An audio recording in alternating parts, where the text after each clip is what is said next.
자, 많이 사랑할수록 약자입니다. 적게 사랑할수록 강자예요. 근데 우리는 자식하고 밀당 쉽지 않아요. 왜? 물고 빨고 했기 때문에 쉽지 않아요. 많은 사람들이 저 여자 왜 사춘기 얘기하니? 너 아버지 시인 아니었어? 너 전공 문학 아니었어? 라고 하는데요. 제가 왜 사춘기를 얘기하는 것까지 왔는지 말씀드릴게요. 저는요, 세상 우아 떠는 거 싫어하는 사람이에요. 근데 애 키우다 보면요, 어떻게 아침에 이렇게 토스트하고 커피 먹으면서 우리 애 이렇게 뭐 이런 거 안 돼요. 막 솔직히 말해서 애 때리지 말라고 하는데 등짝 스매싱 안 먹여본 엄마 어디 있습니까? 궁딩팡팡 안 해본 엄마 어디 있습니까? 그래서 저는 솔직하게 나만 미친 여잔가? 이런 생각을 하면서 살았어요. 나만 이렇게 우악스럽고 나만 이렇게 애들한테 힘들고 나만 이런가? 라는 생각이 들었어요. 그리고 엄마 입으로 내 새끼가 미워 죽겠어 이런 말을 차마 못하겠는 거예요. 그래서 그냥 솔직하게 얘기를 해보자 라고 했더니 너무 반응이 좋은 거예요. 다들 속으로 괴로움, 각자 도생을 하고 있었던 거예요. 내 새끼가 속색이면요, 그거는 저기 먼 나라 전쟁보다 나한테 더 심각한 거예요. 솔직히 말씀드릴게요. 그런데 제가 주목한 건 그거 딱 하나예요. 애가 그렇게 되는 거, 이상한 거, 막 멀리 전두엽이 그렇게 애를 막 힘들게 만드는 거, 변화 중인 거, 지도 힘든 거 나도 알겠어. 근데 내가 죽겠어. 어느 때는 나 똑 죽고 싶다. 내가 죽으면 저 새끼가 죄송해요. 저 새끼 아니야. 내 새끼가 정신을 차릴까? 라는 생각도 했어요. 내가 죽으면 제가 정신을 차릴란가? 이런 생각, 모진 생각도 했어요. 그래서 우선 내가 나를 좀 잘 다스려야 저 아이가 지랄 발광을 하든 미친 짓을 하든 가든 돌아오든 내가 중심을 지키고 있어야 어쨌든 나도 살고 쟤도 살겠다라는 생각을 하게 된 겁니다. 그래서 저는 오늘의 공감, 이거는 딱 하나밖에 없어요. 오늘의 모토는 공감 하나밖에 없어요. 그리고 엄마 살자예요. 엄마 살자. 십몇 년 동안 우리한테는 똑같은 관성이 생겼거든요. 내가 널 사랑하고 넌 날 사랑하지. 저 아이한테 내가 세상의 전부였단 말이에요. 근데 좋다고 팔다리를 휘덕거리던 그런 아들이 중학교 가니까 게임이 너무 좋다는 거야. 친구랑 나가서 안 들어오는 거야. 나는 계속 전화를 하는데 안 들어오는 거야. 그러면은 기승전 내 잘못이야. 그러면은 내가 잘 못 배워서 그런가 보다. 내가 잘 못해서 그런가 보다. 내가 뭘 모르나 보다. 이런 자책감이 듭니다. 자책감이 나를 너무 병들게 했어요. 나는요, 내가 괜찮은 사람이라고 생각을 했어요. 그런데 애 앞에서 나는 하녀인가? 내가 노비인가? 노예인가? 나를 어쩜 이렇게 함부로 대하지? 이런 생각이 드는 거죠. 그래서 내가 내 새끼, 내 배 열어서 난 내 새끼한테 이런 모멸감을 받게 되다니 밖에 나가서 말하기가 어려운 거예요. 내가 걔한테는 이미 약자인 거 알고 있어서 그런 모멸감 괜찮다고 생각을 했지만 그게 쌓이면요, 매도요, 한 군데 계속 맞으면요 아파요. 이건 만성질환까지 만성질환처럼 사람을 괴롭힌다고요. 급하게 어떻게 죽는 건 아니지만 너무 오래 하다 보니까 내가 분노 게이지와 스트레스 게이지가 요만큼 쌓여서 남편이 무슨 한마디만 해도 막 파르르 막 이렇게 되는 거예요. 이때 저한테 도움이 됐던 건 심리 상담. 그래서 나는 선생님한테 그렇게 돈 드리는 게 이렇게 아깝지 않았어요. 심리 상담 하는 거하고, 너무 힘들 때는 저는 우울증 약도 먹었어요. 너무 힘들면 그거 먹어도 어머니 큰일 나지 않아요. 너무 힘들면 먹고 나 좀 편해지고 그 다음에 애하고 잘 지내는 게 훨씬 낫다. 왜냐? 애도 오래 살고 나도 오래 살아야 될 거 아니에요.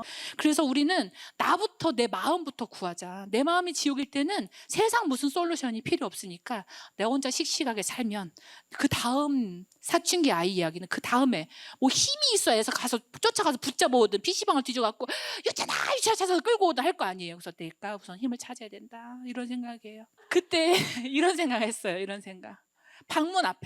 닫힌 방문 앞에서 제가 물어볼게요. 어머니 방문 억지로 따고 들어가 본 적 있다? 손 들어보세요. 저는 입주할 때 받았던 열쇠꾸러미를 10년 만에 처음 찾아봤어요. 열쇠꾸러미 뭐가 뭔지 알지도 못하겠는데 다 넣어봤어. 넣으면서 너 좀만 기다려, 너 가만 안 둘 거라면서 뜯어봤어요. 근데 범죄자와 대치 상황이었냐? 아니야, 내 딸하고 대치 상황이었어요. 그리고 방문 부서져라 두드려 본 적 있는 사람 손 들어보세요. 손 좀 들어줘.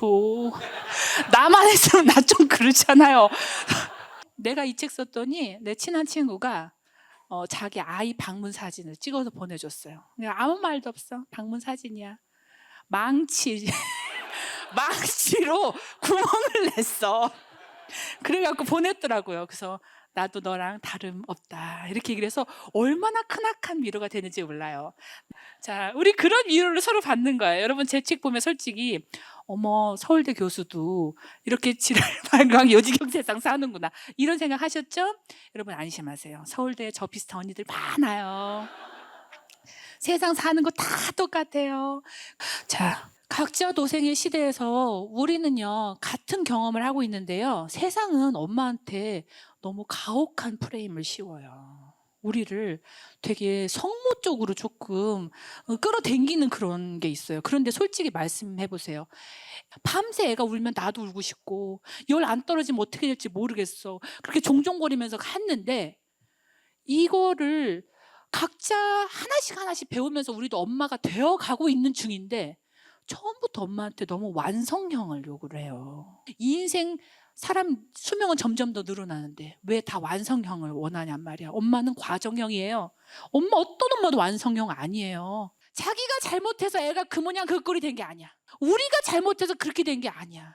우리는 애써 키웠어요. 그리고 어떤 엄마도 완벽한 엄마는 없어요. 전국 어머님들 좀 들으셨으면 좋겠어요. 지금 사춘기 엄마 카페 몇만 명짜리 많아요. 밤에 올라와, 글이 그렇게 올라와. 밤에 애 때문에 너무 괴로워요. 애를 미워하고 있는 저 정상인가요? 그러면 또 바로 댓글이 달려. 새벽 2시인데 댓글이 바로 달려. 이 엄마를 다 울고 있어요. 각자 울고 있습니다. 어둠 속에서. 각자 도생하고 있는데요, 우리 같이 조금 생존 신고해 줍시다. 우리가 버티고 살아야 우리 애도 삽니다. 돌아오기를 기다려줘야 탕자든 탕하든 모험생이든 돌아옵니다. 집에 돌아왔을 때 엄마가 건강하게 살아 있어야 됩니다. 애는 그는 지가 사춘기라고 생각 돌다가 왔는데 엄마가 너 때문에 병들었어 하고 누워있으면 그 애를 같이 불행해집니다. 그러니까 우리가 조금 건강하게 살아 있었으면 좋겠어요. 애가 그렇게 하고 남편이 또 뭐라고 내 탓하고 그러면은 우리 승질 납니다. 당당하게 승질 낼 수 있어야 되는데 엄마는 희생의 아이콘이고 사랑의 상징이며 모든 것을 다 품어줘야 돼요. 자, 그렇기 때문에 기승전 엄마 탓하지 말라 선언합니다. 기승전 엄마 탓 좀 하지 말아요. 우리도 좀 살자. 자, 왜 우리 괴로울까요? 우리 괴로운 이유는 딱 하나예요. 나는 사춘기 애가 그렇게 날 때도 하나도 안 괴롭던데 어머님이 좀 덜 사랑하시나 보지. 괴로워요. 당연히 괴로워요. 왜? 사랑하니까. 사랑을 하면요, 사랑하는 사람이 약자가 돼요. 이거 조금만 얘기를 좀 해볼게요. 심리학에서 제가 그래서 공부를 했어요. 너무 이해가 안 돼갖고 왜 사랑을 하는데 이렇게 괴로운 건가? 사랑은 믿음보다 좋고 소망보다 좋고 최고라면서요. 예수님도 부처님도 사랑이 최고라면서. 그런데 사랑하니까 너무 괴로운 거야. 나오는 째는 내가 내 자식을 좀 안 사랑했으면 좋겠어. 내가 너를 너무 사랑하니까 이렇게 괴로운데 누가 이 사랑의 마음 좀 누가 훔쳐갔으면 좋겠어. 이런 생각했어요. 사랑을 한다는 거는요, 내 마음에 있는 리비도라는 에너지가 있어요. 에너지를 무상으로 증여를 하는 거예요. 그래서 여러분 잘 생각하시면 연애 때, 자, 시계추를 30년 전 돌립시다.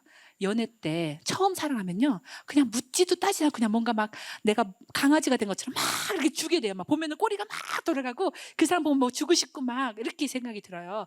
막 줘요. 줘서 그 사람도 나한테 막 주겠지. 근데 그 상관없이 그냥 내가 주고 싶은 마음에 막 주는 거. 근데 리비도라는 인간의 에너지는 무한하지 않습니다. 유한해요. 자, 둘이 사이가 좋을 때는 내가 너 리비도 줄게. 쟤도 나한테 리비도를 주는 거야. 그러니까 쌍방이 공평한 마음의 트레이드가 됩니다. 어느 날 카톡으로 남자친구가 우리 이제 헤어져 라는 통보를 받았을 때 이별을 당한 이 사랑하는 사람의 마음은 어떤 상태이냐? 개인 파산된 상태인 거예요. 에너지가 있어요. 100이라는 에너지 리비도가 있었어요. 사랑에 빠졌으니까 준 거야. 그런데 내 잔고를 생각하지 않고 너무 좋으니까 다 준 거야. 근데 그쪽에서 헤어져 라고 얘기를 하는 순간 내 마음의 에너지 잔고를 볼 수밖에 없어요. 자, 이렇게 내려다 봤더니 뭐야? 잔고가 0이야. 잔고가 0이야. 나는 이 에너지로 나도 사랑해줘야 되는데 나를 사랑할 에너지가 없이 다 대출을 해준 거야, 쟤한테. 이게 사랑을 하는데 사랑 사이가 파탈이 났을 때 느껴지는 본인의 가난함의 발견입니다. 너무너무 사랑했는데 저 아이는 나한테 모멸 섞인 눈초리만 줘. 나도 괜찮은 사람인데 애한테 이런 대접을 받다, 이런 생각이 들어요. 뭔가 항상 온 마음을 다해도 해도 차가운 냉대만 돌아와. 이런 생각이 드는데, 여기서 심리학에서 말하는 사랑은 에너지의 증여인데, 무상 증여인데, 우리는 지나치게 많이 지금 대출을 풀로 땡겨서 아이를 사랑한 거예요. 근데 그쪽에서 나를 갑자기 뱉어버린다? 이러면은 멘붕이 올 수밖에 없죠. 우리의 멘붕은 너무나 정상적인 것이다. 사랑을 했기 때문에 오는 것이다. 자, 많이 사랑할수록 약자입니다. 적게 사랑할수록 강자예요. 근데 우리는 자식하고 밀당 쉽지 않아요. 왜? 물고 빨고 했기 때문에 쉽지 않아요. 여러분 어머님 사랑하는 거, 부모님 사랑하는 거, 여러분 자식 사랑하는 거 생각해 보시면 확실히 내리사랑이에요. 나 우리 엄마 생각만 해도 눈물 나지만 내 새끼가 더 급하다고 생각을 해, 솔직히 말해서. 더 많이 사랑하기 때문에 우리는 약자입니다. 반대로 얘기해 볼게요. 내 새끼 약자인 게 좋아요? 내가 약자인 게 좋아요? 내가 약자인 게 훨씬 나아요.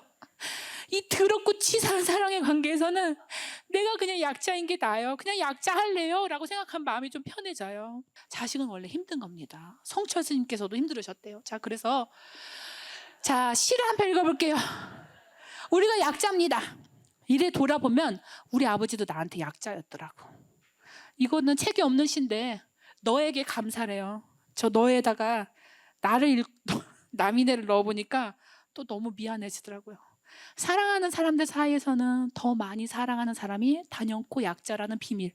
나는 그거를 내 자식 낳을 때까지는 몰랐어요. 어제도 지고 오늘도 지고 내일도 지는 일방적인 줄다리기. 자, 사랑하는 사람들 사이에서는 더 많이 지는 사람이 끝내는 승자라는 비밀. 근데 본인이 또 약간 정신승리를 하셨어요.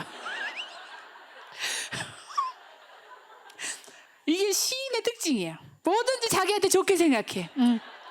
끝내는 승리를. 그걸 깨닫게 해준 너한테 감사한다. 아버지 안 미안해요. 저 깨달으셨잖아요. 시 하나 나왔잖아요, 내 때문에. 자, 이렇게 생각이 들어요. 근데 이거를 읽다 보면은 여러분 처음에는 슬퍼요. 근데 뒤에는 조금 이렇게 내가 또 겸손해지려고, 내가 좀 더 성장하려고 우리 애가 오늘 또 이렇게 사람을 뒤집어 놓는가 보다, 이렇게 생각하시고 오늘 이 자리 잠깐만 돌아보세요. 여러분 앞에 있는 분들은 뒤에 보시고 뒤에 있는 분들은 앞에 보세요. 얼마나 많아요. 나 혼자가 아니에요. 나 혼자가 아니에요. 속 끓이는 사람이 우리 애 하나가 아니라고요. 전국에 대동단결하면 너무너무 많습니다. 그렇기 때문에 나만 약자가 아니다 라는 데서 크나큰 위로가 된다라는 말씀입니다. 자, 고난의 시간을 무엇으로 버틸까요? 골라 잡으세요. 자, 검색을 했는데 나도 너무너무 힘들었는데 저 여자가 내 속에 들어갔다 나온 줄 알았어요. 나는 이 말이 어머 우리 집도 난리였는데 너네 집도? 자, 그게 어떻게 되냐면 야 너도? 이게 되는 거예요. 야 너도가 나를 살린다. 세상에 나 혼자만 고통스럽게 남아있다 라는 느낌이 상쇄가 돼요. 이 공감이라는 것이. 나만 이 끔찍한 고통 속에 홀로 버려졌다는 느낌이 공감을 통해서 없어집니다. 애가 잘된 것이 엄마의 계급도가 됩니다. 그래서 우리같이 사춘기에 고생한 사람들이 대동단결해서 그 계급도를 부셔버려야 돼요. 자식은 자식이고 나는 나야. 그 다음에 우리 애는 씩씩했는데 갑자기 성적만 보면 애가 막 찌그러지는 그런 경우는 이 시를 기억했다가 적어주세요. 기죽지 말고 살아봐. 꽃 피워봐. 참 좋아. 너를 생각하게 하지 않는 것은 이 세상에 없어. 너를 생각하는 것이 나의 일생이었지. 어머님, 이미 어머님한테는, 우리한테는 사랑의 수레바퀴가 돌기 시작했어요. 우리는 누군가를 사랑하는 데 익숙해져 버렸어요. 자식을 낳고. 그러니까 그 사랑의 대상만 좀 바꿔봅시다. 얘가 지금 나의 너무 많은 사랑을 바라지 않아요. 그러니까 우리는 다른 사람을 조금 더 사랑하는 사람 목록에 조금 끼워 넣기로 해요. 보통의 엄마들이 위대한 거야. 여러분도 여러분 사랑하세요. 저도 그렇게 할게요. 자, 아직도 나는 세상에서 너보다 더 예쁜 꽃을 본 일이 없단다. 나태주 씨한테는 딸이 하나밖에 없어요. 그래서 저거는 넷이야. 자, 나태주 지워요. 그 다음에 아들이면 거기다 아들이라고 쓰세요. 어머님 표절하세요. 제가 이제 미래의 저작권 아버지 거 받을 거 아니에요, 유산으로. 자, 제가 허락할게요. 뭐라고 하면 다 나한테 돌려. 내가 덤탱이 쓸게. 여러분 이거 가져서 애들한테 주세요. 엄마가 쓴 거다.